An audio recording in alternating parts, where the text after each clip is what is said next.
तर सगळ्या गजानन भक्तांच्यासाठी अतिशय आनंदाची बातमी आहे ती म्हणजे यावेळेस श्री गजानन विजय ग्रंथाचं पारायण करण्याची आपल्याला संपूर्ण संधी मिळणार आहे।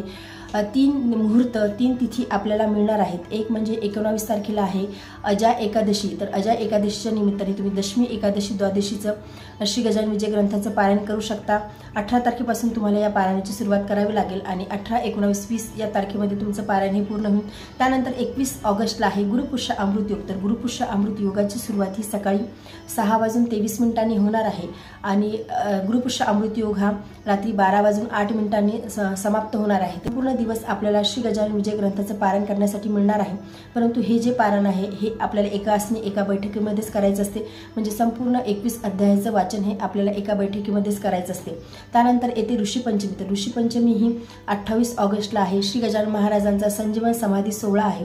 त्यामुळे तुम्ही 7 दिवसाचं किंवा 3 दिवसाचं श्री गजानन विजय ग्रंथाचं पारायण करू शकता। 7 दिवसाचं जर का तुम्हाला पारायण करायचं असेल तर तुम्हाला 22 तारखेला सुरुवात करावी लागेल। यामध्ये तुम्हाला 3-3 अध्याय घ्यावे लागतील। म्हणजेच 28 ऑगस्टला ऋषीपंचमीच्या दिवशी तुमचा संपूर्ण ग्रंथ वाचून होईल, तुमचं पारायण हे पूर्ण होईल। ज्यांना 3 दिवसीय पारायण करायचं आहे त्यांनी 26, 27, 28 या 3 दिवसामध्ये करावं। मग तुम्हाला 7-7 अध्याय घ्यावे लागतील।